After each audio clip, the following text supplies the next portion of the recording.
अत्यधिक लोभ बस कोई व्यक्ति हमारे सारे धन संपत्तियों का अपहरण कर लेता है, छीन लेता है, या अपहरण कराता है, या किसी से छिनवाता है, तो भी त्रैकालिक पुण्यों के साथ शरीर तक समस्त भोग वस्तुओं को उन अपहरणकर्ताओं के लिए समर्पित करना जिन पुत्रों का प्रयास है। तो यहाँ पर ये कहा जा रहा है कि आपको रागवश, अत्यधिक लोभवश, हम लोगों के लिए थोड़ा मुश्किल होगा, थोड़ा नहीं, मुश्किल ही है जो इसमें कहा जा रहा है। एकदम विरोधाभास मन में आएगा कि ये कैसे हो सकता है, ये संभव नहीं है कि अत्यधिक लोभवश कोई व्यक्ति हमारे सारे धन संपत्तियों का अपहरण कर लेता है। फिर कोई लोभवश हमारी सारी संपत्तियों का अपहरण कर लेता है, मतलब छीन लेता है। लोभवश चोरी वही करेगा जिसके अंदर लोभ होगा। तो हमारी चीज़ों को अगर वो छीन लेता है तो बोध सत्व ये कह रहे हैं, बोध सत्व को इतना वस्तुओं के प्रति अटैच नहीं होना है। संपत्ति जो एक वस्तु है, घर, मकान, कपड़ा, ये वस्तु है, इसके प्रति आसक्त नहीं होना है। अगर कोई छीन लेता है या छिनवा लेता है, चोरी करवा लेता है, उसका जो सामान उठा के ले आओ, कोई लोभवश कोई ऐसा कर लेता है, तो भी त्रैकालिक पुण्यों के साथ फिर भी तीन काल का मतलब यहाँ ऑफ कोर्स हमारे पास्ट लाइफ से, अभी से, इसको न जोड़कर अभी देख लो, अभी जो हमने सुबह किया, अभी किया, अभी भविष्य में जो हमने भी संचय किया, कर रहे हैं पुण्यों को संचय, तो इस तरह से भी त्रैकालिक पुण्यों के साथ शरीर तक समस्त भोग्य वस्तुओं को अपहरणकर्ताओं के लिए दे देना चाहिए, कह रहे हो, दे देना चाहिए। अगर कोई बहुत लोभी है, और हम लोग कभी कभी दे देते हैं, कैसे देते हैं? घर में मान लो लड़का है या लड़की, तो वो संपत्ति के पीछे पड़ा हमारे, और होता है ऐसा उदाहरण कभी कभी, जीने नहीं दे रहा है, लोभी है, वो पूरा का पूरा क्या करता है, उसको जान माल पर आ जाती है। तो कभी कभी क्या करता है कि भाई जब ऐसी स्थिति है, अपने लाइफ को बचाना है कि जो भी है तुम रखो, मैं अपना कुछ और कर लूँगा। ऐसा भी होता है कि नहीं होता है? ऐसी जब परिस्थिति आ जाती है, होता है ना, ऐसा हो, अपने ही करते हैं, वो बाहर का तो छोड़ दो, अपने ही करते हैं। तो कहते हैं भाई ये जो है सोना चांदी गहना जो भी हमने अपने कमाया वो तुम रख लेगा, तुम सुखी रहो, ऐसा हम करते हैं। लोभवश, क्योंकि उस लोभी को हम लोग कितना भी समझाएंगे वो समझ में नहीं आएगा, नहीं समझ में आएगा, तो वो लोभ के ज़्यादा अंदर है। लेकिन हमारा जीवन नष्ट न हो जाए, हमारा जीवन जो है नष्ट न हो जाए, तो इसके लिए क्या, तुम ले जाओ, हम अपना कर लेंगे। एक कहावत होगा कि अगर हमारा शरीर बना रहे तो हम फिर खड़ा कर लेंगे। तो ऐसा क्या कहा जा रहा है कि अत्यधिक लोभ के कारण अगर कोई हमारी संपत्तियों का अपहरण करता है या कराता है, तो भी बड़े पुण्यों के साथ, बड़े दिल के साथ, शरीर तक को जो हम लोग यहाँ तक कि बोल सकते हैं, शरीर तक का विधान करने को राजी है कि भाई तुम्हारा कल्याण हो। ये शरीर जो है 5 एग्रीगेट्स का, ये जो वो तो मरेगा ही मरेगा, खत्म हो जाएगा। लेकिन अगर किसी को लग रहा है कि नहीं आपके शरीर को भी हमको चाहिए, तो बोल सकते ऐसा भी करने को तैयार है, ऐसा भी करने को तैयार है। बहुत सारे ऐसे हुए हैं। एक बार कहानी बताऊं, एक मिलेरपा जी के जीवन से संबंधित है। एक चोर आया, और मिलेरपा तो बिल्कुल निर्वस्त्र रहने वाले सन्यासी थे, पहाड़ में, कैलाश पर्वत पर पहाड़ में निर्वस्त्र रहते थे, बहुत बड़े तिब्बत के योगी थे। उन्होंने कैलाश पे साधना की था सर? हाँ, साधना उन्होंने की, और उनके जीवन को भी पढ़े। उनके चाचा परिवार ने बहुत उनको दुखी किया, मारा पीटा, संपत्ति छीन ली, जब संपत्ति छीन ली। मिलेरपा का कहानी बड़ी दुखद है, बहुत मारा पीटा। चाचा ने, माँ बाप बचपन में गुजर गए, चाचा ने, चाची ने उनका छीन लिया, बहुत कष्ट दिया।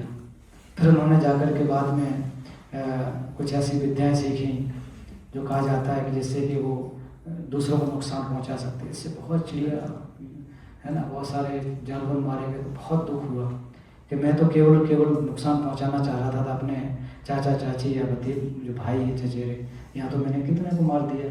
बहुत ज़्यादा गिलानी हुई, बहुत दुखी हुए। तो वो त्याग करके, क्योंकि माँ बाप तो घर में है नहीं, अब कोई बचा नहीं, तो अपना देखा कि अपने गुरु एक यहाँ मारपा कि उनके पास जाते हैं, भारत आते हैं, भारत में आते हैं, फिर जो है कि उनसे सीखते हैं। फिर उनको जो है तपस्या करने के लिए कि नहीं, उन्होंने कहा कि आपको जो है एकांत में जाकर के अभ्यास करना। तो पूरा माउंट कैलाश में जो है निर्वस्त्र, कोई नहीं, कुछ भी नहीं।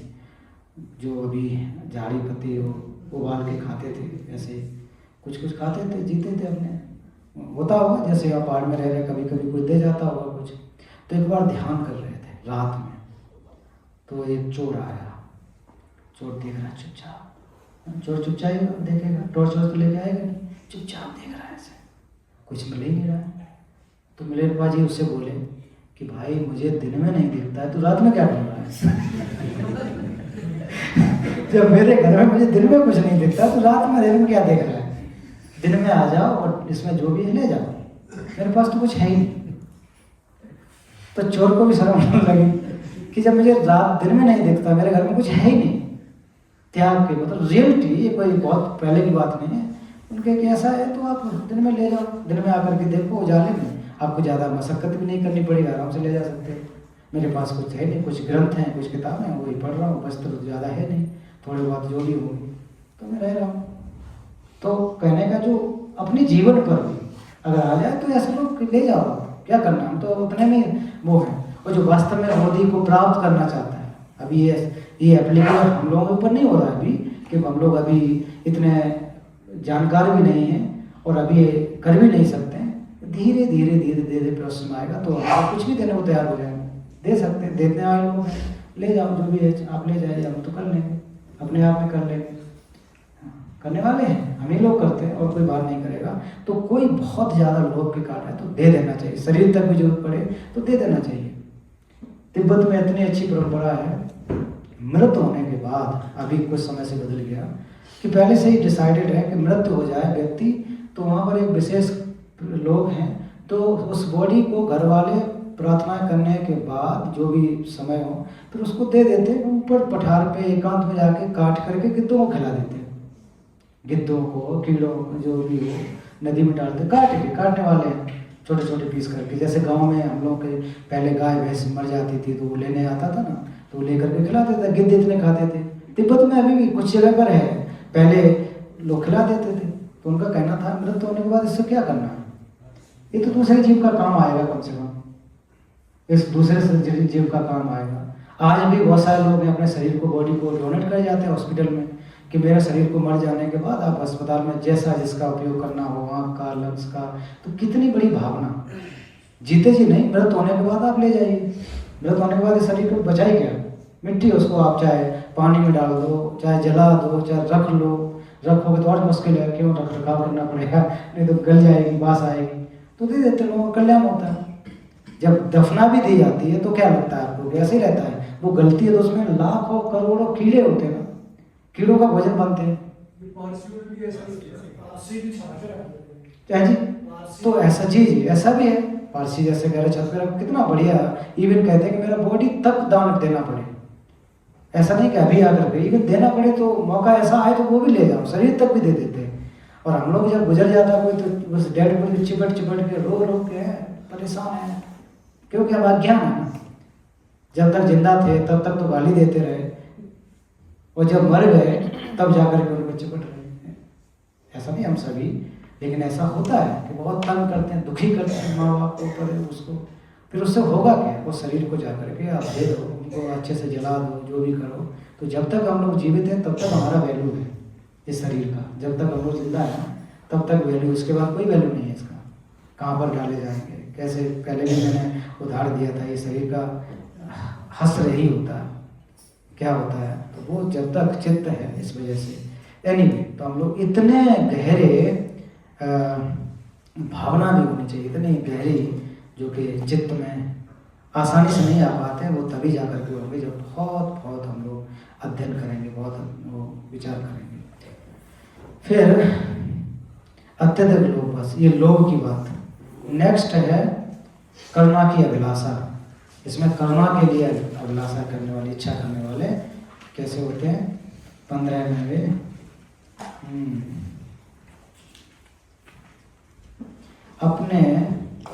अपने में अल्पमात्र भी दोष न रहे, फिर भी कोई हमारा सिर तक काटने के लिए तत्पर हो जाए तो भी करुणावश उन लोगों के पापों को ऊपर ले लेना जिन पुत्रों का अभिलाष है।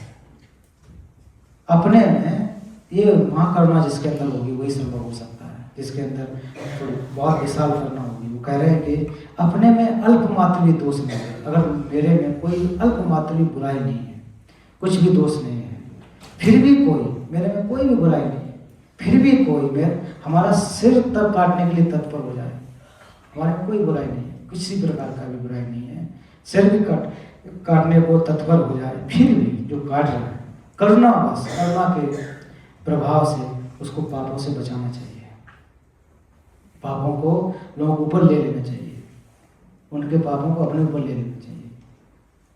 तो यहाँ कहने का मतलब ये है कि ऐसे भी स्थिति जब आ जाए कि मान ही नहीं रहा है, तो बहुत ज़्यादा हमको परेशान करके रख दिया, तो भी क्या करना, करुणा दिखाते हुए उसको मारना नहीं है। कहने का मतलब अगर कोई हमारे आकर के बहुत ज़्यादा आकर मुश्किल कर दे तो हम लोग क्या करते हैं, उसको मारने का प्रयास करते हैं, मारने का तो प्रयास करते हैं उसको, कि जो भी है इसको, या फिर उधार के लोगों को पैसा दे करके मंगाते हैं कि इसको यार है कैसे कैसे ख़त्म कर दो, है ना, क्या कहते हैं, सुपारी देते हैं। पता नहीं सुपारी का सिस्टम कैसे चला, मेरे समझ में नहीं आता है। पहले लोग कहते हैं सुपारी दे दिया, तो मैं वो खाने वाली दे देते हूँ, खा लेता हूँ सच में, तो वो कुछ होता होगा कि इसमें मत जाइए लेकिन मेरे कॉन्सेप्ट में यही था। बाद में पता लगा अच्छा सुपारी मतलब मारना होता है, किसी को बोल देना तो मार दो जाकर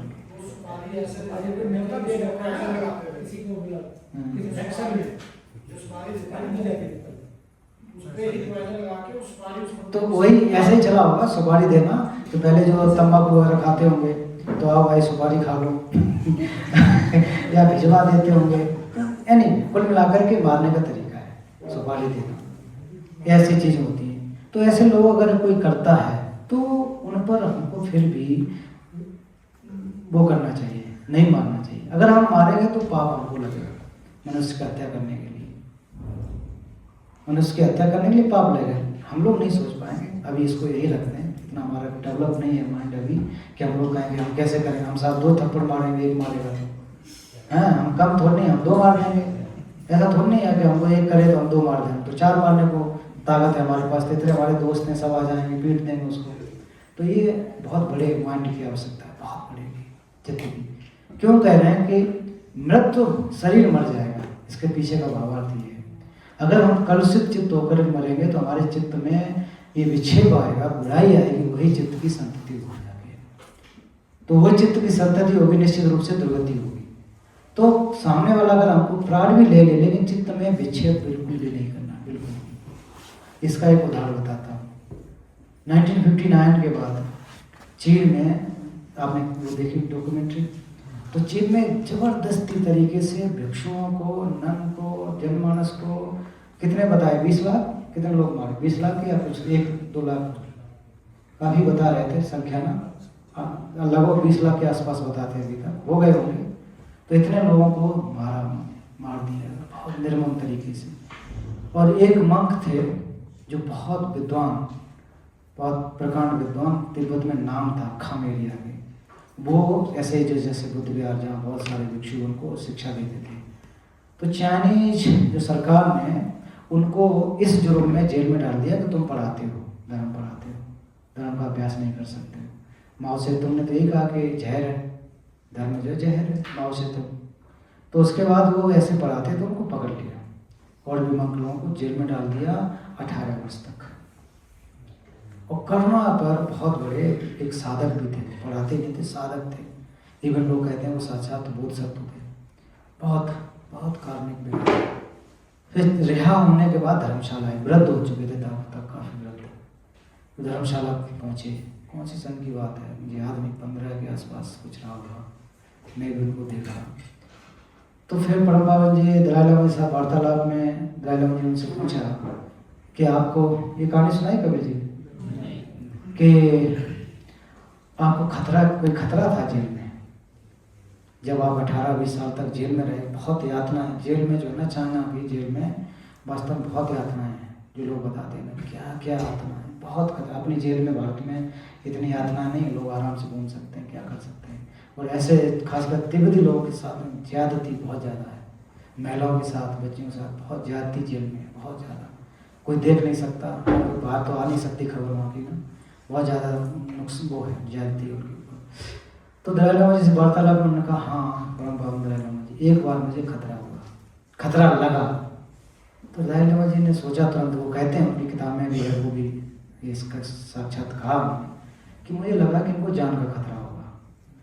तो उन्होंने कहा नहीं, मुझे जान का खतरा नहीं था, मुझे ये लगा एक समय के लिए कि मेरी जो कंपैशन करना चीनियों प्रति कहीं टूट न जाए, मैं क्रोध उत्पन्न कहीं कर दूं, इतना मुझे कष्ट दे रहे लगातार 18 साल से।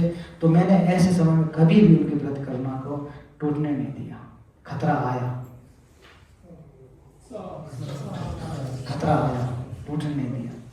तो कह रहे हैं कि कैसे भी आ जाए, तो ऐसे लोग इतना इवन जीवन पर हमारे सर को काटने पर भी क्यों न तत्पर हो जाए, लेकिन फिर भी हमें कंपैशन नहीं छोड़ना। हम लोगों से संभव नहीं हुआ, हम लोगों से नहीं होता है। माँ के साथ ऐसा होता है, बच्चे कभी कभी इतना ज़्यादा कष्ट क्यों न देते, फिर भी बच्चे के प्रति उनका करना रहता है।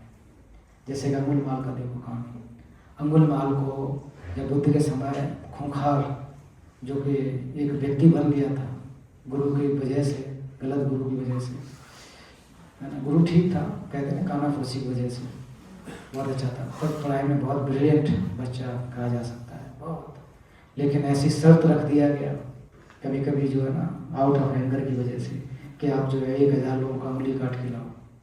मारना नहीं चाहते थे कि जो जब काटने जाएगा खुद मार देगा, इसका काम नहीं हो जाएगा, मन में ऐसा बैठा था ना। तो बहुत बलशाली, इतना खूंखार व्यक्ति बना, काटा, वो तो 1000 का कितने लोगों को काट लिया, उंगली मार दिया, उंगली काट मार देता था कि नहीं मुझे गुरु जी की अपनी बात को फुलफिल करना है, ऐसे भी गुरु हुए ना, फुलफिल करना है। तो लास्ट में उसकी माँ को जब पता लगता है कि वे इसको राजा बिम्बसार ने कह दिया है कि जो भी हो, मगध के राजा बिम्बसार थे, तो उन्होंने कहा कि इसको मार पकड़ के लाना है कैसे भी, जब यहाँ कोई ऐसा अत्याचारी आ जाए तो वो पकड़ा जाता है, जेल में ले जाया जाए, पकड़ लिया जाए, इनाम वगैरह रख दिया कि कैद में लाया जाए, तो कौन पकड़ सकते थे, इतना खतरनाक होता अकेले। फिर जब पता लगता तो माँ जो बूढ़ी कांपती हुई आती है ना, वहाँ फिर भी वो माँ को तरफ तलवार लेके मारने को होता है कि ये बुढ़िया मिल गई, क्यों नहीं मैं अपना इसका पूरा ही उंगली काट के पूरा 1000 हो जाएगा। माँ के ऊपर माँ फिर भी रहेगी, मर जाने के लिए कि कम से कम ये रुक तो जाएगा, अगर मेरी उंगली ही काट लेगा तो कम ये पूरा हो जाएगा, इसको जेल नहीं होगी, हमारा नहीं जाएगा, अपना घर चला जाएगा। कंपैशन वहाँ भी देखो कितना जाके ढूंढते हुए उसको, लेकिन पैसे बुद्ध उत्पन्न उस रास्ते से जा रहे थे या वहाँ पर वो पहुँच गए, जो भी कहानी रहा हो। कुल मिलाकर के बुद्ध आए, उनको बैठाया, समझा, उन्होंने कहा कि अच्छा माँ को छोड़ दो, इसको काट देते हैं, मार देते हैं, तब जाकर के हमारा कल्याण हो जाएगा, हम पूरा अपना शर्त पूरा कर देंगे, गुरु जी को दे देंगे, हम बस मुक्त हो जाएंगे इन चीज़ों से। तब जाकर के उनको बुद्ध के समक्ष भेंट होती है, बुद्ध समझाते हैं, चेला बनता है उनका कुल मिलाकर के। तो कह रहे हैं कि ऐसी नौबत आने पर भी माँ हमेशा फिर भी करना रखती है, इतना खूंखार होने के बाद भी, वो तो मार सकता है। सॉरी माफ करना, प्रसेंजित, हाँ गलत नहीं, हाँ मगर श्रावस्ती की बात है, यस राजा प्रसेंजित, तो राजा प्रसेंजित। तो ये जो इस तरह की बातें हैं हम लोग देख सकते हैं कि अगर नौबत ऐसी आ जाए फिर भी करुणा को नहीं छोड़ना। बुद्ध के सामने भी आ गया इसमें, फिर भी उन्होंने करुणा को नहीं छोड़ा। बुद्ध के सामने आ गया वो तो कर सकता था, लेकिन करुणा को नहीं छोड़ा, समझा, अपने उपाय और प्रज्ञा के माध्यम से समझ गए, मंक बना, उपदेश दिया, क्या क्या अपने जीवन को ठीक कर लिया।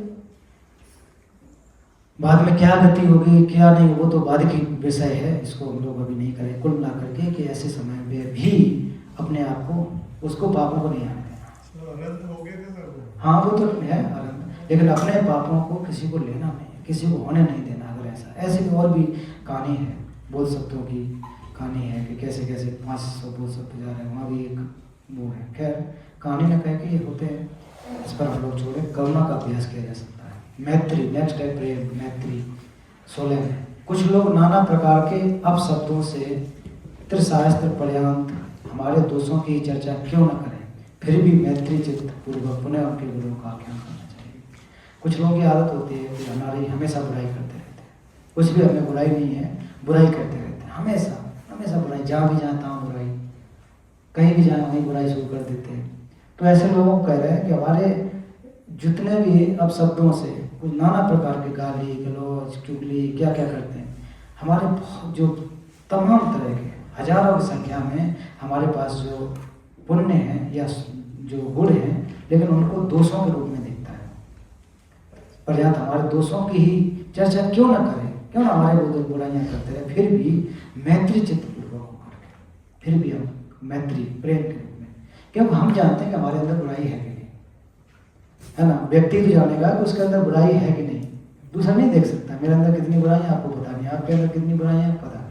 लेकिन अगर आप नियम कानून संयम बहुत अच्छे अभ्यास में चले तो मुझे बिल्कुल व्यवहार से भी, वाचिक कायिक मानसिक, तो निश्चित रूप में आप में पुण्य है, आप में गुण है, अच्छी बताते हैं, अच्छा सिखाते हैं, तो मुझे उसमें बुराई करने की जरूरत नहीं है। लेकिन मेरी अगर आदत है कि मैं बुराई करना, तो बुराई करने वालों के प्रति भी मैत्री रखनी चाहिए, मैत्री रखनी चाहिए।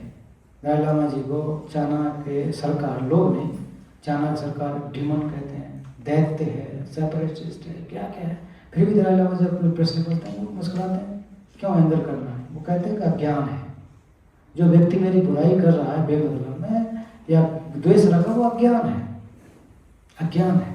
हम सब अज्ञानित हैं, अज्ञानता बस करते हैं। बाद में जब गलती हो जाती है तो क्या कहते हैं, ऐसा वो गलती से हो गया, वो ना उस समय हमारा दिमाग काम नहीं किया, पश्चाताप हम लोग कर लेते हैं तो वो गलती से हो गया, आपसे वो बात कर गई थी धोखे से, कहना नहीं चाहिए, माफी चाहता हूँ, अज्ञानता बस हो गया था। तो हम सबके अंदर अज्ञानता है, तो अज्ञानता बस अगर कोई ऐसा करता है तो फिर हमें उसमें दोषों पर जो है क्रोध नहीं करना है, क्रोध नहीं करना। ये बोध सत्वों का अभ्यास, बोध सत्वों का हम लोग भी अपने आप को अगर यहाँ बैठे तो थोड़ा सा ये समझे कि हम भी उस रास्ते पे चलने का प्रयास कर रहे हैं। अभी हमारे अंदर वो बोधि चित्त उत्पाद नहीं है, लेकिन हम उसको प्रयास कर रहे हैं, थोड़ा थोड़ा नज़दीक आ रहे हैं। 10 दिन इतने नज़दीक आएंगे, फिर 20 दिन आएंगे, 100 दिन आएंगे, लगातार करते रहे तो हम लोग थोड़ा नज़दीक आएंगे, चीज़ों को और अच्छी तरह से देख सकते हैं। जैसे दूर से चीज़ों को देखते हैं, दिखाई तो देती है, धुंधली होती है। जब आप दूर से देखेंगे तो तुझता दिखाई देगा तो धुंधला होगा, भवन जैसा दिखाई देगा। जब और पास आ जाएंगे तो और क्लियर होगा, और पास आ जाएंगे तो क्लियर हो जाएगा, अच्छा ये घर है या किचन है, ये है, इसका मतलब ये लिखा है। तो हम लोग भी वैसे ही एक स्टेट है, उस पर पहुँचना है, वो अभी दूर से धुंधली है हमारे लिए। तो जैसे जैसे अप्रोच करेंगे वैसे वैसे वो क्लियर हो जाएगा, वैसे वैसे क्लियर हो जाएगा। लेकिन हमको अप्रोच करना पड़ेगा, हमें उस तरफ जाना पड़ेगा, हमें उस तरफ प्रयास करना पड़ेगा, तभी जाकर के संभव होगा। बिना किसी वो किए तो मैत्री चित्त को बिना किसी, अभी हम लोग 10 दिन तक कितने अच्छे से रहे, बहुत बढ़िया मैत्री चित्त। इस चित्त को लेकर के अपने 10-100 लोगों के बीच में नहीं, अब हम लोग समाज में जब जाएंगे उस समय वास्तव में हमारी परीक्षा है। यहाँ बहुत बढ़िया बातें कही जा रही हैं, बहुत बढ़िया बातें नोट भी कर रहे हैं, बहुत बढ़िया सुन भी रहे हैं, ग्रुप डिस्कशन में जब जब जाएंगे तब करेंगे। क्योंकि कंपैशन का अभ्यास भगवान के ऊपर नहीं किया जाता है, कंपैशन का अभ्यास बुद्ध पे नहीं किया जाता, राम पे नहीं किया जाता, कृष्ण पे नहीं किया जाता, मोहम्मद पे नहीं, गुरु नानक पे नहीं। कंपैशन का अभ्यास किस पे किया जाता है, जो हमें नुकसान पहुंचाता है। ये सारे सारे हम प्रेम दे रहे, ऑलरेडी दे रहे, ऑलरेडी प्रेम से युक्त है, इन पे हम क्यों कंपैशन करेंगे। कंपैशन तो उस पर करना है जो हमको मुश्किल हालात देता है, नहीं क्या बनते जी, सही बात है। हाँ, तो कंपैशन उस पर जाके करना जो ऑलरेडी, जो ऐसे हमको नुकसान बार बार गाली गलौज करता है, बार बार करता है। और सच बात तो यही है कि गाली गलौज करना ऐसे हमको गाली मिल कर नहीं जाती। आपने मुझे गाली दी तो मैंने नहीं ली, तो ये तो आपकी है। आपने मुझे गाली दी, मैंने नहीं ली, आपकी है। अगर मैं ले लेता हूँ तो फिर मेरी होगी, तो मैं नहीं ले रहा हूँ। मंदिर जी आप रखिए, हाथ जोड़ के कह दूँगा, आप रखिए, मुझे नहीं चाहिए। आप मुझे पैसे दोगे तो मैं हाथ जोड़ के ले लूँगा, खिलाइए, मैं कुछ खरीद लूँगा, अपना इधर उधर घूम लूँगा उससे। अगर गाली दोगे तो मुझे नहीं चाहिए, आप ले जाइए और कहो दिलवा दें इधर उधर से। तो वो नहीं, बुराई है, ये बुराई तो आपको छोड़ के जाना है। यहाँ कहीं भी समाज में जब रहेंगे जाके, क्यों हम लोग समाज में जाना ही है, उस समय अगर वास्तव में करते हैं तो वास्तव में वो अभ्यास है। बुद्धत्व की प्राप्ति करनी है तो हमें अपने आसपास के लोगों के साथ में जूझ करके करनी है, वो वास्तव में विजय है। बुद्ध को विजेता भी कहा जाता है ना, विजेता क्यों कहा जाता है, उन्होंने अपने जो राग द्वेष मोह और उसके साथ साथ उनके इम्प्रिंट्स हैं उस पर विजय हासिल की है। विजय हासिल की है। हम लोग का नाम तो विजय सिंह है, लेकिन हम हार हैं रोज हार रहे हैं तो विजय सिंह कैसे हो गए हम लोग? हराना है अपने क्लेशों को, तब वास्तव में हम लोग विजय हो गए। हम बुद्ध को विक्टोरियस वन कहा जाता है। उन्होंने युद्ध जीता, ऐसा नहीं है कि वो युद्ध जीत लिए तो वो विक्टोरियस वन हो गए, विजय हो गए। वास्तव में जो हमारा अंदर का युद्ध है क्लेशों के साथ, उसके साथ जीतना है। इसके साथ हमको 24 घंटे द्वंद्व करना है। हमारे अंदर के क्लेश को एटम बम भी खत्म नहीं कर सकता। और बताओ, इतना खतरनाक है एटम बम। कौन कौन से बम बने होंगे? कोई मिसाइल हमारे यहाँ डाल दिया जाए, हमारे शरीर को खत्म कर देगा, लेकिन चित्त के ऊपर जो आश्रित, मन के ऊपर जो क्लेश है उसको नहीं कर सकते। अभी तो कोई बम नहीं बना, कोई भी ऐसी मशीन नहीं बनी कि हमको शरीर को खत्म करेगा, लेकिन चित्त की संतति होगी, जैसा कि हम लोग जान गए। तो फिर उनको कैसे खत्म करें? उसके लिए केवल एक ही रास्ता है, केवल एक ही रास्ता कि हमको अपना विचार करना पड़ेगा। जो रेमेडी दी गई है, जो उपचार तरीका दिया है, उस पर चलना पड़ेगा। दवाई खानी पड़ेगी। बिना दवाई खा के हम लोग ठीक नहीं हो सकते, ये हम लोग सब जानते हैं। तो ये किसने कहा है कि दुख में सुमरन सब करे, सुख में करे न कोई, जो सुख में सुमरन करे दुख आए तो रहीमदास है जी, रहीमदास। कितना अच्छी बात है। जब हम लोग को मुसीबत आएगी तब हम लोग हाय भगवान बुद्ध, अब आपको ये चाहता हूँ 100 रुपये 500 रुपये जितनी रसीद कटाओ, है ना। दुख में परेशान है। आज हमारी जो जेल ना हो, पहले हमको मिल जाए, क्या बोलते हैं, हाँ पहले मिल जाए, नाम खराब हो जाएगा, फटाफट पैसे जाएंगे, गड्डियाँ हाँ, तो पहले से मैडम के पास है ना, फिर उसके बाद जाना दे देना। पैसे थोड़ी नहीं दे देंगे, वो जानते हैं ना गलत किया है, तो पहले ही नहीं गलत करते तो आने नहीं पड़ता। जब हम पहले दुख जब करें, सुख में जब सुखी थे, मार रहे, व्यभिचार कर रहे, अत्याचार कर रहे, क्या नहीं कर रहे सुख में, उस समय अगर करते तो हमको दुख क्यों होता? फिर दुख में जाकर के हम लोग फिर परेशान होते हैं। तो उस समय कितने बढ़िया बात की रहीमदास जी ने कि दुख में जो है हम लोग सब करते हैं, सुख में क्यों नहीं करते हैं? अभी हम लोग के पास ऐसे जितना भी सुख है, सुख मतलब परमार्थ बुद्ध बने हुआ नहीं कह रहे कि अभी हमारे पास जो समय हम लोग कम से कम हर रोज थोड़ा मेडिटेट करें, सुमिरन मतलब याद करें, है ना। भगवान को भी अगर याद करते तो क्यों याद कर रहे हैं? कि मैं भी आपकी तरह बन सकूं। माला फेरने से, चक्कर लगाने से टेम्पल के, उसके तीर्थ करने से लाभ नहीं होगा जब तक कि हम उसके मतलब को और उसको अपने दिल में नहीं उतारेंगे। नहीं तो चलते रहो, क्या फायदा होगा?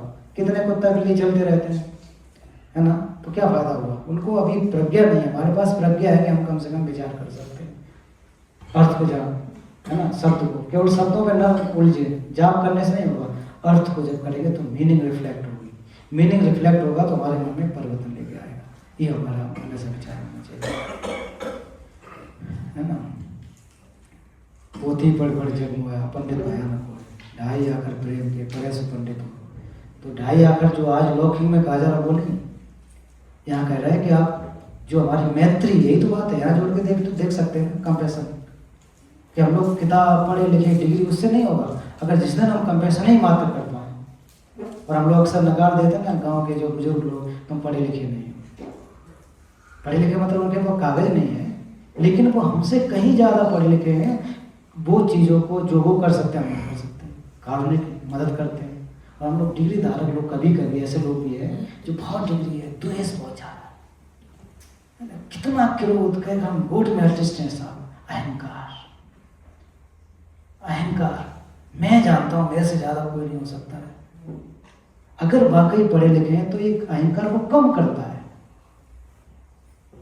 अहंकार को कम बढ़ा कैसे दिया?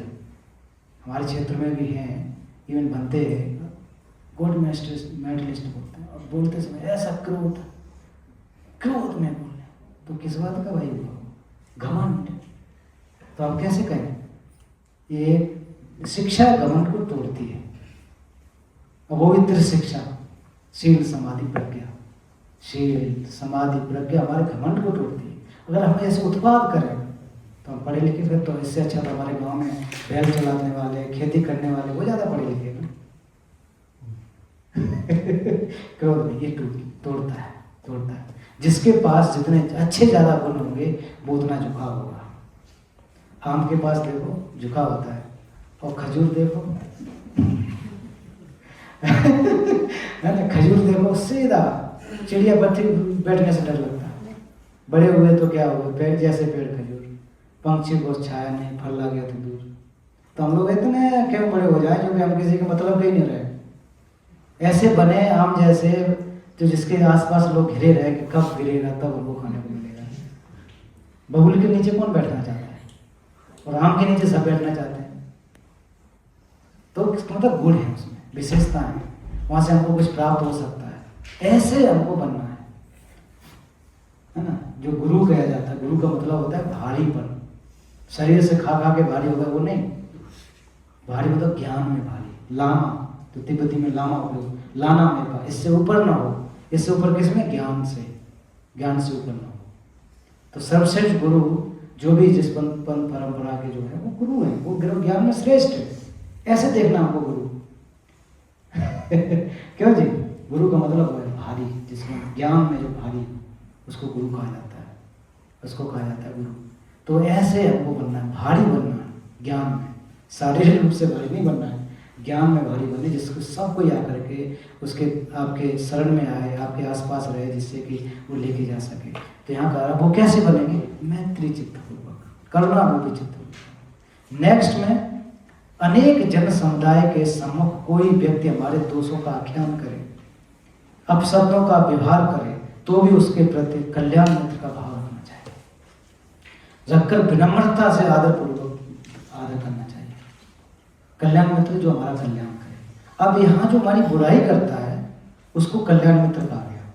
ऐसे कैसे हो सकता है भाई? इसलिए हो सकता है कि सबसे अच्छा अगर कोई अभ्यास करने का अवसर देता है तो वो हमारी जो बुराई या गाली देने वाले व्यक्ति करता है। क्यों? अगर वो मुझे गाली दे रहा है तो वो हमको मौका दे रहा है पैसेंस का। जो कोई गाली नहीं देगा तो मैं पैसेंस कैसे करूं? आप सिमरन मुझे गाली नहीं दे रहे तो मैं कैसे पैसेंस का अभ्यास करूं? अगर ये गाली देंगे तो मैं थोड़ा सा पैसेंस करूंगा, थोड़ा कोशिश करूंगा न जवाब दूं, न जवाब दूं, न जवाब दूं, तो मैं कम से कम पैसेंस तो अभ्यास कर ही रहा हूं। ज़्यादा ही दे रही तो मैं अपना रास्ता बदल लूंगा। यही तो कर सकते हैं। अगर मैं करूंगा तो फिर पता लगा हाथापाई हो जाए हाँ, तो हाथापाई हो जाएगी तो नुकसान है। मैं भी पिटूंगा, फिर हो सकता है एक आध लगा भी लूँ, पता लगा 4 लोग और ले आई हाँ, बुला लिया फोन करके, हाँ फटाफट आ जाओ, तो फिर किसका नुकसान है? नहीं बुला लिया है तो फिर ऐसे भी परिस्थितियों में देखते हुए तो हमें अपने चित्त को और करें, फिर मैं 10 ले आऊँगा तो कह रहे हैं क्या, अब क्या करना है? कल्याण में अवसर देता हमको। हम लोगों का अभी बार बार मैं कह रहा हूँ, इतना सोच नहीं है। हम लोग तुरंत रिवर्ट करना चाहते हैं, तुरंत समाधान कहते हैं ना, फैसला ऑन द स्पॉट तुरंत उसको उसने मारा तो हम भी पीट दिए, तो उस पर समाधान नहीं है। वो एक शुरुआत है और ज़्यादा बड़ा होने की। अगर मैंने किसी को साथ हाथापाई की तो वो समाधान नहीं है, वो और एक बढ़ जाता है वहाँ से, है ना। एक शुरुआत हो जाती है, फिर देखो कितने ज़्यादा झंझट झगड़े, कितने ज़्यादा मुश्किल खुन्नस बैठी रहती है। आज न कर पाया, फिर जाके जब वो बड़े होते हैं हमारे परिवार के, फिर जा कर के आजकल कितने आते हैं कि साहब जब निकलता, अच्छा 20 साल पुरानी रंजिश थी, हैं ऐसा था 20 साल पुरानी, 20 साल में एक पीढ़ी बदल गई और वो रंजिश अभी तक चली आ रही। उसकी वजह से पूरा परिवार का कभी कभी हत्या कर देते हैं, रंजिशन। और उसमें क्या निकलता है कि हमारी खेत की मेड़ काट ली थी इन्वेस्टिगेशन में किसने निकाला, इसके परदादे ने इस खेत में मेड़ लगा दी थी, या जो घर बना रहे थे एक ईंट ज्यादा घुसा के बना दिया था, वो रंजिश चली आती है। देखो कहाँ का बीज बोया और नाती आकर के भोग रहा है। वो एक ईंट लगा दी, उस समय तो परदादा भी नहीं रहे, हमारे दादा भी नहीं रहे, लेकिन उसको लेके लेके लेके लेके आकर के अब जाकर के इतनी मुश्किल हो गई कि कोई स्टूडेंट अगर वो लड़का यूथ है पढ़ाई कर रहा तो वो जेल में चला गया। उसकी बेल कराने के लिए कितने चक्कर लगाने पड़ रहे हैं, हत्या का केस लगने का कई लंबा समय रहना पड़ता है। परिवार में अगर ज़्यादा लोग कर दी, आई थिंक कितने साल तक रहना पड़ता है, आजीवन कारावास, कितनी सुविधा वो जो है ना, जो नियम है उसमें रहना पड़ेगा। कितना है जी?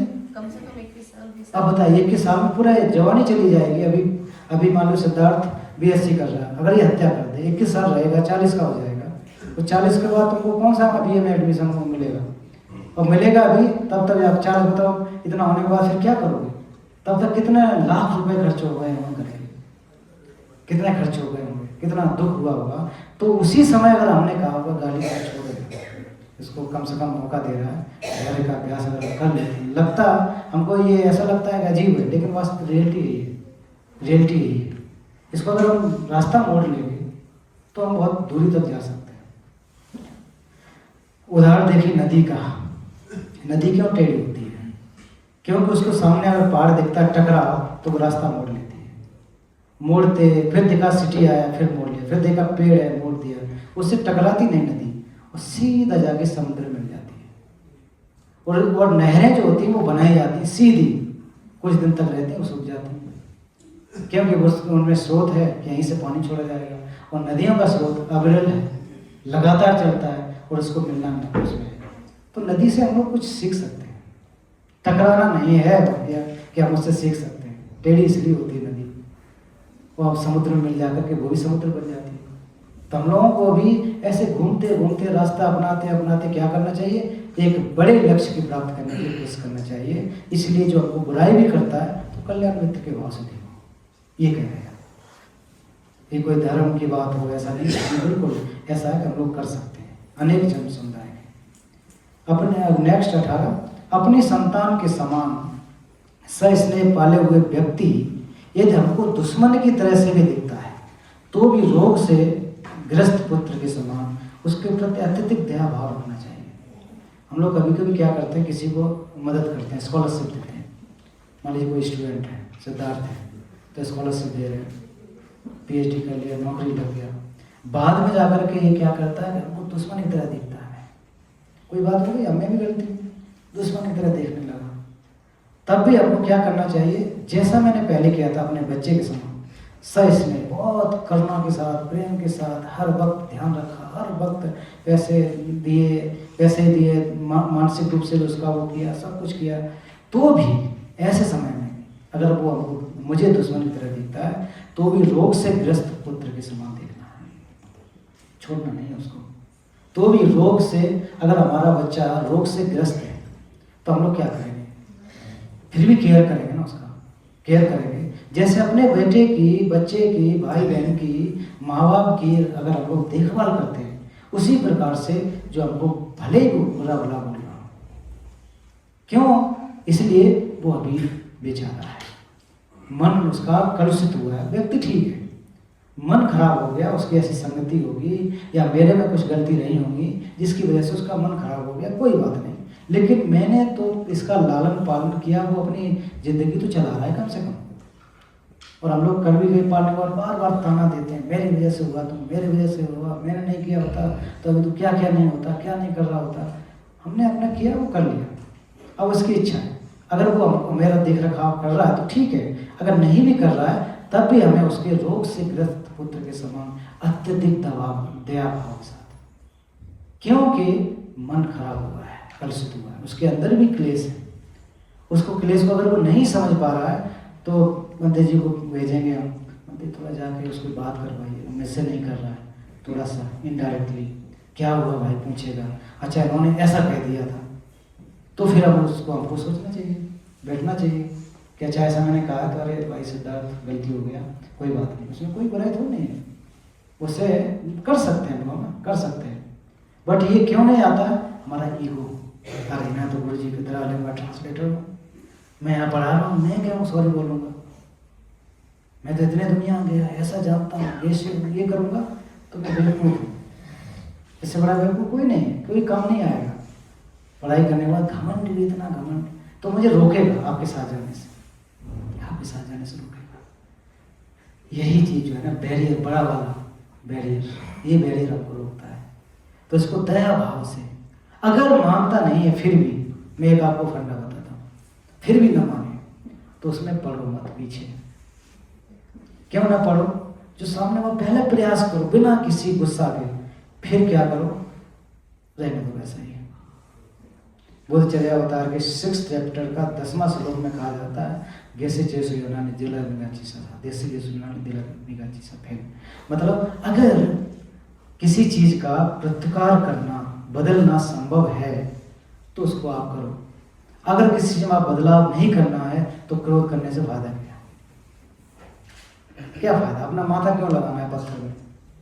पत्थर में लगाना है। इससे क्या होगा? 2 लाभ है। एक तो मैं कल से चित्त उत्पन्न नहीं करूंगा सिद्धार्थ के प्रति, ये कर ही नहीं रहा, ये कर ही नहीं रहा। उधर से भी नहीं होगा कि मैं ये बार बार बोल रहे हैं, इनको भी खराब लगेगा। ये भी अपनी लाइफ बढ़िया जी रहे हैं, आउट ऑफ एंगर नहीं, ऐसा नहीं छोड़ देगा। मेरा मतलब उस समय के लिए मैं अपना जिंदगी बढ़िया जी रहा हूँ, ये भी जी रहे बढ़िया। अगर कल को फिर कोई मुसीबत आए तो बिना आओ करके उनकी मदद कर देनी चाहिए। अगर हमारे अंदर उनके उस समय भले ही नहीं मिल रहे हैं, कोई बात नहीं, चलेगा, लेकिन लगे कि हाँ इस पर मुसीबत है तो फिर भी आप न सामना, फिर भी मदद करा देनी चाहिए।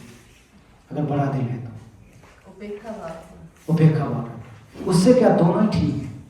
मैं भी ठीक हूँ, वो भी ठीक है, परिवार में भी ऐसा होता है। वो अगर सच कहूँ तो मैं कई पारिवारिक लोगों को, रिश्ता कई लोगों को छोड़ चुका हूँ, इस तरह से छोड़ चुका हूँ, बहुत सुखी हूँ। क्रोध नहीं है, वो अपने जी रहे, मैं अपना जी रहा हूँ। इस दुनिया में 8 अरब हैं, 1 तो लोग छूट जाएंगे, कोई दिक्कत नहीं, 3 लोग, लेकिन एंगर से नहीं, लड़ता नहीं किसी के साथ, कभी नहीं। अपना कर रहा हूँ, बहुत बढ़िया। मेरे पास ज़्यादा समय है, कम फोन कॉल आएंगे, कम पंचायत करानी पड़ेगी। यही पंचायत के लिए होता था, सच कहता हूँ, फैक्ट है। ये हो गया, वो हो गया, फिर मेरे ये, तो मैं तो बिल्कुल अपने आप को साइड कर लिया, क्रोध बिल्कुल नहीं है। बहुत बढ़िया जी रहे हैं, बहुत अच्छी बात। कोई कहता है वो और इतना अच्छा कर रहा हो, वेरी नाइस, बहुत बढ़िया, करने दो, यही तो चाहिए आपको। क्यों हम पीछे पड़े हैं किसी के? अपने हिसाब से हम क्यों बदलना चाहते हैं, या मुझे कोई क्यों बदलना चाहता है अपने हिसाब से?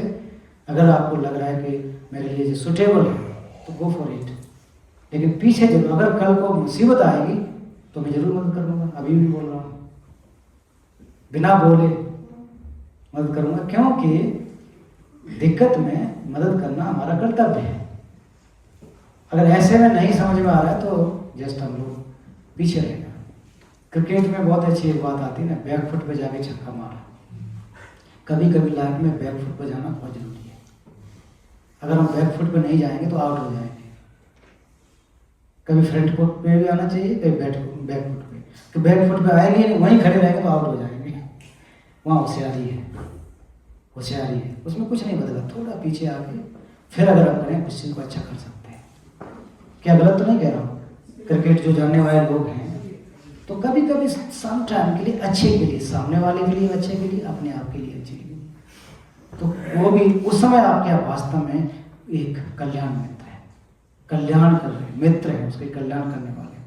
कल्याण मित्र का मतलब ये तो नहीं कि यहाँ आसन पे बैठे भाषण दे तभी कल्याण मित्र। एवरी छोटा बच्चा भी हमारा कल्याण मित्र हो सकता है, अगर हमारी गलतियों को बताए और उसको हम लोग स्वीकार करें, समझें, एनालाइज करें और सही से करें, तो वो भी हमारा कल्याण मित्र हो जाएगा।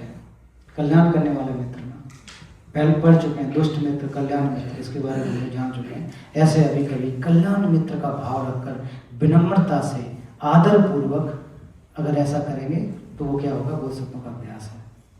अब बोधसत्वों का अभ्यास केवल बहुत लोगों का ऐसा नहीं, हम सब का, क्यों हम सब का लक्ष्य है कि हम लोग परम सुख की प्राप्ति करनी है। और परम सुख की प्राप्ति जिस दिन हो जाए वही आप बुद्ध या बुद्धत्व की प्राप्ति कहना, मोक्ष की प्राप्ति करना, जो भी अपने अपने हिसाब से करो, प्राप्त हो जाएंगे। उससे क्या निकलना कि सारे क्लेश, मैल, इम्प्रिंट सब खत्म हो जाएंगे। उस दिन हम लोग शुद्ध हो जाएंगे। जिस दिन शुद्ध हो जाएंगे उसी दिन हम लोग, यही तो है। और उसके लिए क्या करना है आपको? तो ज़्यादा उसमें नहीं पढ़ना है आपको, गाली बुद्ध भी इसमें धमपद में आपको छिमा, अजन्म आस में है ना, ऐसा जो पढ़ा रहता है, गाली दिया, चुगली करी, फलाना किया, डिमका किया, जो उसमें पढ़ा रहता है वो अपने को दुखी रखता है। धमपद में कहा गया नहीं कहा गया, इसमें हम लोग पढ़े रहते हैं, निंदा कर दी, ऐसा कर दिया, हम तो इतने हैं, हमारा नाम तो ये, हम तो बंदे कैसे कहते हैं, तो वो करे दो, निंदा कर रहा वो कर रहा ना, हम तो अपना मन दूषित नहीं किया, उसकी इच्छा है करे। निंदा करना, प्रशंसा करना सेकंड पर्सन का काम है, हमारा काम करना है अच्छा। तो हम लोग पहले से सावधान रहें कि हम लोग को बुरा काम नहीं करना है, जो निंदा का पात्र बने, निंदा के पात्र बने। अगर वो सकारात्मक निंदा है तो स्वीकार करें, कोई बुराई नहीं, उससे विकास होगा हमारा। गलती अगर हमारी दर्शाया जा रहा है कि गलती है आपकी, आपको जो है 9 बजे यहाँ आना चाहिए, 9:15 बजे आ रहा हूँ और आपका दोस्त कहता है कि आपकी बुराई है ये, तो उसको स्वीकार करो, वास्तव में बुराई है। 9 बजे पहुँचना, 9:15 बजे आना बुराई है। और निंदा करे, अरे मेरे तुम बुराई करते हो, मैं तो लेट जाता हूँ, क्यों कहते हो, तो बुराई है, इसमें सुधार करना है। क्यों करना कि यहाँ पर एक विधि विधान है, यहाँ पढ़ने आते हैं, दूसरा भी आएगा तो जब बैठ जाएगा फिर आप आओगे, फिर इधर खिसको उधर खिसको, फिर कुर्सी को हटाओगे, फिर गेट खोलोगे, तो ध्यान कर रहा उसको भी भंगो ध्यान को। तो हम लोग दूसरे में न डालें, खुद पर डालें कि कल्याण मित्र। नेक्स्ट हाँ ये हो गया, किसी को भी हम लोग ये न दिखाएं कि मैंने तेरे लिए किया, एहसान न करना, एहसान के बोझ से दबा न दें। कभी आगे फ्रस्ट्रेट हो जाते, इसकी मदद कर देना, बार बार कहते रहते हैं तेने मैंने ये किया, मैंने ये किया, मैंने ये किया, सामने वाला दुखी हो जाता है। सच में कहा उसको हम लोग इतना ऐसा समझते हैं कि अगर ये इंसान नहीं होता तो हमारा लाइफ ही नहीं होता, ऐसा एहसास करा देते हैं। इतना हम एहसास कभी कभी करा देते हैं, छोटे छोटे जहाँ जाते हुए, यहाँ बैठे हुए, इसको मैंने जो है पैसे दिए तभी पढ़ पाया। आज देख रहे हैं मैं पढ़ाई नहीं करता तो भी नहीं हो पाता, पैसा नहीं देता, एहसान करना, अपना दिखावा दिखावा दिखावा करने के चक्कर में वो आदमी इंसान फ्रस्ट्रेट हो जाता। रियली कर दिया बढ़िया बात है, आपने कर दिया, उसको अनुमोदन करो, जो पुण्य मिलेगा आपको मिलेगा। अगर आप दिखावा करोगे तो आपका पुण्य और कमजोर होगा। क्यों आप दिखा रहे हो, क्यों दिखा रहे हो, आपके अंदर लालसा है।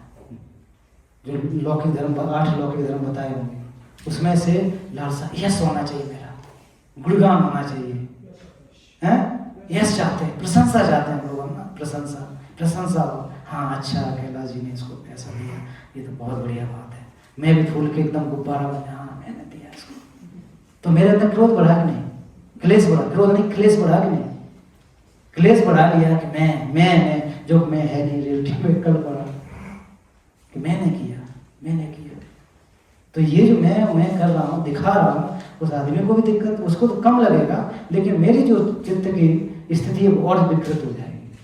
और मैं तो फिर मैं 10 घंटा ध्यान करता हूँ साहब, और बढ़ा रहा हूँ क्लेश, प्रशंसा सुनना चाहता हूँ, और होता भी है, ताली नहीं बजाई, एक ने बजाई, सामने वाले नहीं बजाए, तो मन में आता यार ये पसंद नहीं कर रहा, इसने क्यों नहीं बजाया, पूरा सोचते चलेंगे। सच, सामने वाला अगर कोई ताली ना बजाए, खड़ा ना हो, तो देखो फिर मन की स्थिति वैसे बदल जाएगी। सामने वाली लाल ने ताली नहीं बजाई, बाकी सब अच्छा ये लोग मुझे पसंद नहीं करते, मैं इतना बढ़िया समझा रहा हूँ, तो हमारे अंदर वो जी नहीं पाऊंगा, देखना पूरा वही चलता रहेगा, क्लेश उत्पन्न कर लूँगा। तो ये हमको बचना है, इससे बचना है, अपना करना है। अपने समकक्ष 19 या अन्य निम्न स्तर के लोगों द्वारा अहंकार वश अपमानित किए जाने पर भी अपने गुरु के समान उनके व्यवहार का श्रोधारण करना चाहिए। कभी कभी क्या होता है कि अपने समकक्ष, तो डिपार्टमेंट में, ऑफिस में, एजुकेशन में, अध्ययन में, अलग अलग क्षेत्रों में, या फिर क्या होता है निम्न स्तर के, तो इसमें भी अहंकार कब आता है। अहंकार में कई प्रकार के, जैसे अभी मान लीजिए मेरे इक्विवेलेंट कोई विषय है, हमारे बैचमेट या कोई भी, उस दिन भी आए, आज भी है, कल भी आएंगे, वो भी विषय हैं, तो हम लोग डिग्री के हिसाब से बराबर है। अनुभव अलग अलग हो सकता है, कोई आगे करता है, पीछे करता है, उतना वक्त उनको लगा, उतना ही वक्त हमें लगा। तो अगर आ जाए, अच्छा हाँ ठीक है, ये तो मैं, ये है तो है, लेकिन मैं ज़्यादा जानता हूँ, मेरे चेला ज़्यादा है ना, ठीक है कैलाश बोल तो रहे हैं, लेकिन मेरे थोड़े ज़्यादा है। मैं विदेश में भी भाषण देता हूँ, मैं अगर सोचूँ ऐसा ही कि मैं जो गेसे हूँ, बंदे जी भी गेसे हैं, या तो मैं ज़्यादा अच्छा, क्योंकि मैं जो है बहुत जानता हूँ, मतलब ये आ जाए अहंकार। तो समकक्ष है, डिग्री में समकक्ष, लेकिन उसमें भी मैंने थोड़ा पहले किया है ना, पहले किया, मेरी हिंदी ना अच्छी है थोड़ी सी, मैं व्याख्या अच्छा कर लेता हूँ, मेरे भाषण देते समय लोग जो है ना मुस्कुराते हैं, इनके में ना इतना मजा नहीं आता है।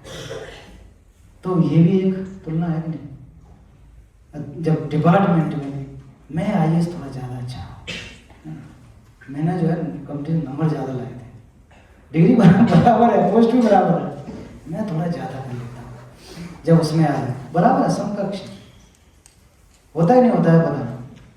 तो ये जो है तुलना अपने समकक्ष या निम्न स्तर का, या हमसे थोड़ा कम हो, मान लीजिए कोई MPhil वाला है, तो MPhil वाला PhD कहते हैं ये तो क्या है, तुम्हारा तो 2 साल में हो गया, मैं तो 5 साल में किया PhD, इससे ऊपर कुछ नहीं है। ये तो घमंड है, घमंड है, चूर नीचे को कुछ नहीं। भले मैं बहुत अच्छी व्याख्या करता हूँ, जरूरत नहीं PhD करने वाला बहुत अच्छा ज्ञान रखता, जरूर नहीं है, जरूर नहीं है। एक विशेष में कर सकता है, एक सब्जेक्ट में, लेकिन वो व्यक्ति जिसने कोई PhD नहीं की, BA ही किया व्यक्ति, इवन हाई स्कूल ही किया, तब भी बहुत अच्छी धर्म की व्याख्या कर सकता है। ऐसा भी बहुत सारे ऐसे, चचा को उठाओ भाई, हाँ। तो ऐसी व्याख्या करने वाले भी हैं, उसमें हमको अपने को वो नहीं देखना, कहते ना कि थोड़ा सा घमंड नहीं, मुझे बहुत अच्छा आता है, मुझे इतनी गाथाएं पढ़ लेता हूँ, मुझे याद है। नहीं, अगर ऐसा आ गया मैं ज़्यादा तो फिर वहीं आपको घमंड ने रोक दिया, फिर किस बात की तरक्की है? अपने आप को निम्न जिस दिन रखना सीख जाएंगे उस दिन आपकी तरक्की है।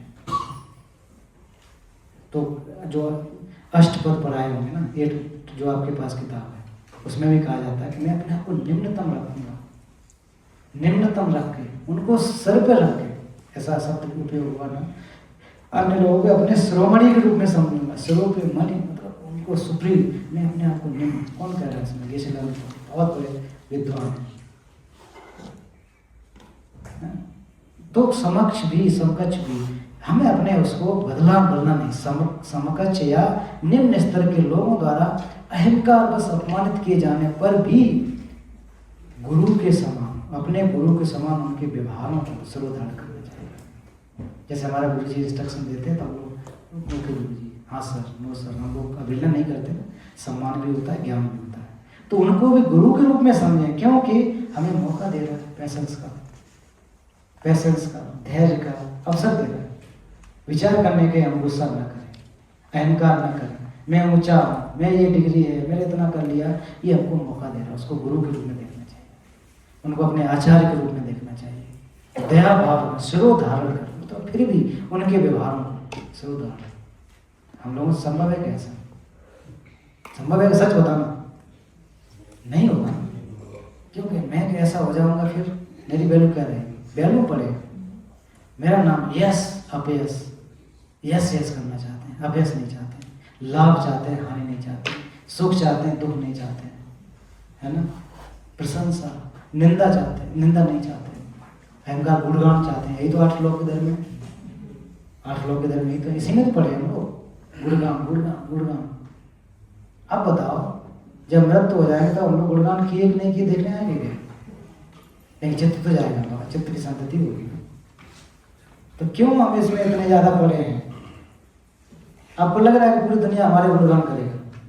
जो आसपास में हमारे होते हैं भैया जिंदाबाद कहने वाले 2-4 ही तो है जिंदाबाद, बाकी के 8 अरब लोग जिंदाबाद तो नहीं कह रहे हैं, न गुणगान कोई कर रहा है। आसपास के उतने के उतने में हम लोग फंसे पड़े हैं कि नहीं पड़े? आसपास जो भी है 2-4 गाड़ियाँ आगे पीछे चल रही, बेमतलब जिंदाबाद करवाए। कुछ लोग ऐसे फूल माला लेके चलते गाड़ी में, और जहाँ उतरे वहीं डाल दिया उन्होंने। ऐसे भी है हमारे,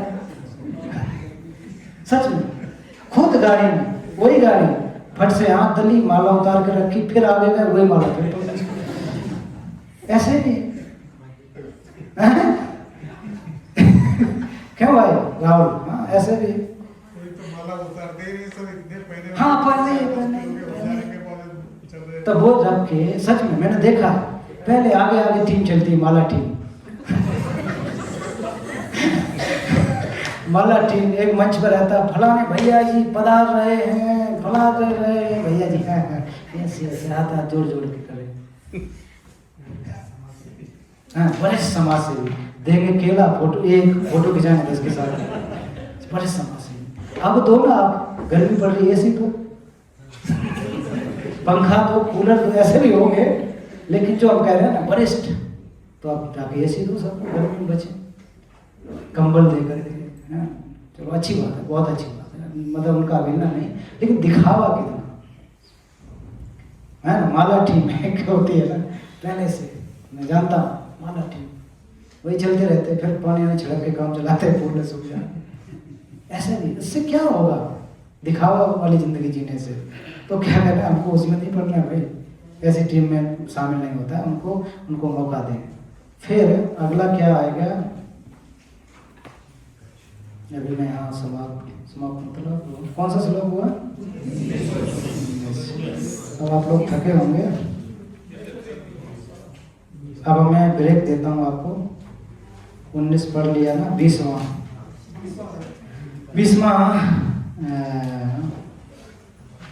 ये भी बात करते हैं हम लोग ब्रेक के बाद, और आधा घंटे का ब्रेक रखेंगे। मुझे आप उसमें मत जाइए, कोशिश करूँगा आज का सेशन है, कल का है, परसों का, तो ये समाप्त करने के लिए अब ज़्यादा वो नहीं है, कुछ एक है। कल चाहता हूँ मैं प्रतिसमर्पाद आपको पढ़ाऊँ, इंटरडिपेंडेंट ओरिजिनेशन। वो काफ़ी विशाल गंभीर है, तो मैं शायद उसके माध्यम से, स्लाइड के माध्यम से आपको बताऊँगा।